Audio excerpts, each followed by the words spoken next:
Okay, my mom just canceled my brother's World of Warcraft account, and he's... What's the common point between this video, that one, and this one? Have I ever told you the story of the magical pistachio? They're taking advantage of your gullibility. The boy's putting on an act. We know this because he's made a series of videos that are still ongoing today. The pig is walking on a floor hidden under the water. This video, well, it's totally a deepfake. One must always maintain a critical mindset on the internet, questioning what one's viewing. Some of the content you consume is not what you think. The little survival geniuses are manipulating you.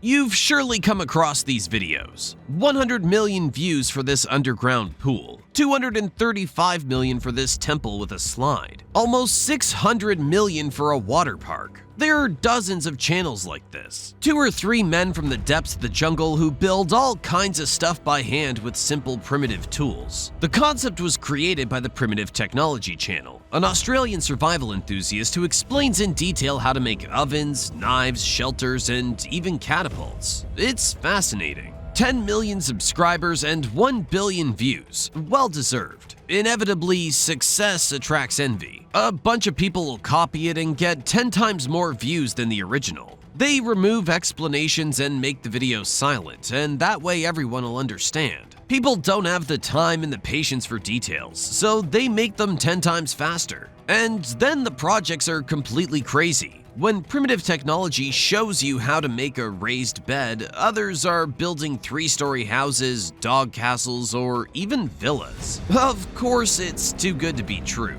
People have investigated and a lot of things seem off. For example, they're supposed to use handmade paint to color their construction. Look at how they do it. They pick leaves and flowers, crush them, add water, and it makes paint. To make yellow, they use roots. Burn anything and it'll turn black. Blue literally drips from trees. I don't know about you, but I find it hard to believe. There's also the way they fill the pools. They always use the same technique with hollow bamboo that transports water from a nearby river.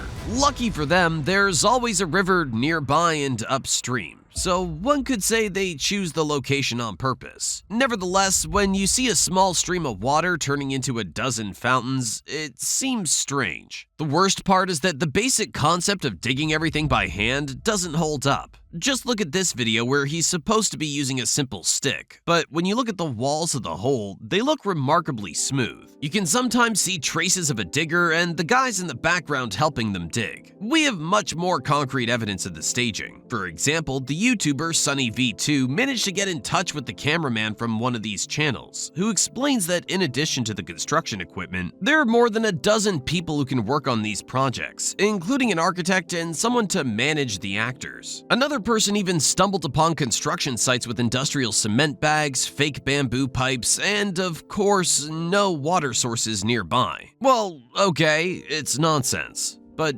is it serious? Even if it's staged, the performance remains impressive, except that the structures stay in place and are not maintained. Here's what's become of some of their constructions. Covered abandoned buildings filled with stagnant water, which have turned into breeding grounds for mosquitoes. And of course, we can't ignore all the industrial waste they leave behind and the potential ecological impact, even if they are doing this on private land that belongs to them. We could also say that it's probably an important source of income for them. Most come from Vietnam, Cambodia, or Thailand, countries where the average salary ranges between $300 and $800 per month. Now let's talk about the culture of staging. Inventing a life to gain popularity is almost as old as humanity itself. Take Baron Munchausen, a German soldier who became famous throughout Europe thanks to his biography. In it, we learn that he traveled to the moon riding a cannonball, killed a crocodile with a single blow, crossed the center of the earth, and danced with Venus. He became so famous that they named a condition after him, the Munchausen syndrome. The act of inventing a mental or physical illness to attract attention. And this on the internet is a real mess through content creators. The people have discovered and become familiar with certain diseases and disabilities to the point of identifying with them. This is the case, for example, with Tourette's syndrome, which is overrepresented on TikTok. As a result, the number of cases among young girls has exploded in the UK, whereas it generally affects boys more often. Often it's completely unconscious, but in some cases it's intentional just to blow up on social media. The most famous case is surely that of Tix and Roses, who disappeared from social media without really apologizing or explaining after the truth was made public. And there's really no limits to it. From fitness influencers who discreetly take steroids or lift weights made of rubber, or those who outright fake their own death to solicit donations. One of the most common examples is the pranks involving certain YouTubers who hire actors for their pranks, and that make their videos more popular because people love the crazy reactions. When the videos aren't staged, it requires a lot more effort. Without staging, everything becomes more difficult. Lack of reaction, the person recognizes you, the unexpected situations. That's why most pranks tend to lean towards easier solutions, like Prank Invasion and its social experiments, where he would challenge girls in the street in exchange for a kiss. It always worked. But the truth is, even if you're handsome and muscular, it doesn't work in real life.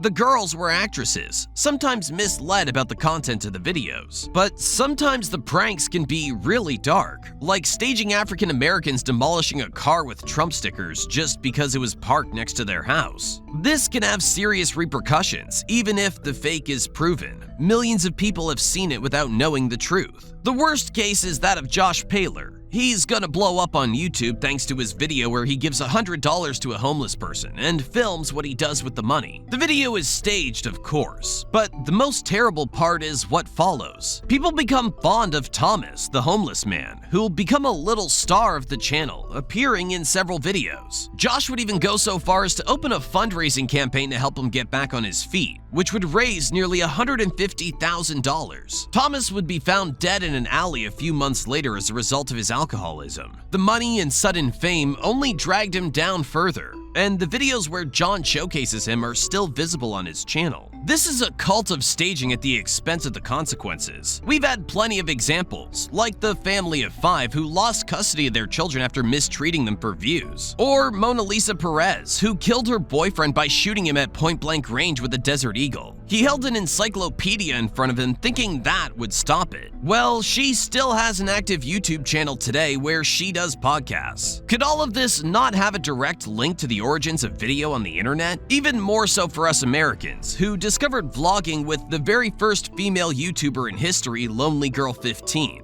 A 16-year-old girl who uploads videos where she talks about her life and current events. Sometimes we see her best friend Daniel, who also has a YouTube channel that he uses to respond to some of her vlogs. At first glance, nothing special. Love stories, school, teenage problems. Except that there are intriguing elements, like the moment she explains that her parents selected her to participate in a religious ceremony, or when she has to learn the Enochian alphabet, an occult language spoken by angels. Very quickly, people start to suspect something, but she doesn't respond to the comments that ask her questions. Some fans manage to retrieve her IP address, and to their surprise, it comes from an artistic agency. Everyone understands at this point that it's a fiction. Fix everything with whatever. Can we really fix our sink with ramen? Yes. After all, they're largely made up of starch, the base of certain glues. Technically, you can fix anything with just about anything by adding enough glue and resin. It'll eventually hold. All that's left is to shape, smooth, and paint it. There are plenty of YouTubers who are recreating the ramen experience. It's not very sturdy, but it works. There's also baking soda that becomes solid when mixed with glue. A sink might be too much, but for small touch-ups, it does the job. On YouTube, repair videos are super popular, especially those where a person salvages a completely rusty object and restores it entirely. They regularly surpass 10 million views, so it's no surprise that a bunch of channels have specialized in this. But in fact, most of them are completely fake.